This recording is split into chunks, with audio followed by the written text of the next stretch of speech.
1 नवंबर से रिजर्वेशन का नया नियम, रेल यात्रियों को मिली बड़ी राहत। भारतीय रेलवे ने अपनी टिकट बुकिंग नियमों में बड़ा बदलाव किया है। यह नियम 1 नवंबर 2024 से लागू होगा। इस बदलाव के तहत अब यात्री अपनी यात्रा को तारीख से केवल 60 दिन पहले ही टिकट को बुक कर पाएंगे। पहले यह समय सीमा 120 दिन थी। यह बदलाव सभी श्रेणी के टिकटों पर लागू होगा। रेलवे ने कहा है कि इस बदलाव से यात्रियों को अपनी यात्रा की योजना बनाने में आसानी होगी। साथ ही टिकट कैंसिलेशन की स्थिति में यात्रियों का समय और पैसा बचेगा। इस नए नियम से दलालों द्वारा लंबी अवधि के लिए टिकट बुक करने पर भी रोक लगेगी।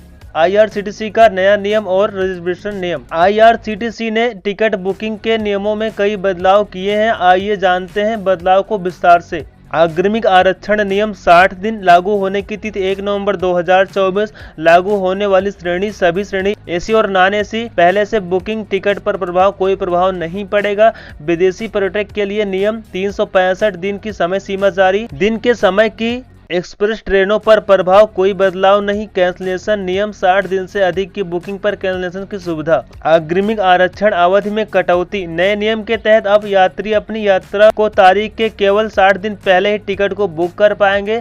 पहले यह अवधि 120 दिन थी। यह बदलाव सभी श्रेणी के टिकटों पर लागू होगा। इसका मतलब है कि चाहे आप एसी क्लास में यात्रा कर रहे हो या फिर आप स्लीपर क्लास में यात्रा कर रहे हो, आप अधिकतम 60 दिन के पहले ही टिकट बुक कर सकेंगे। नए नियम में लागू होने वाली तिथि। नया नियम 1 नवंबर 2024 से लागू होगा। इस तारीख के बाद से ही 60 दिन का अग्रिम आरक्षण अवधि शुरू हो जाएगी। यात्रियों को अपनी यात्रा की योजना इसी अनुसार बनानी होगी। जो टिकट पहले से बुक है उस पर कोई प्रभाव नहीं पड़ेगा।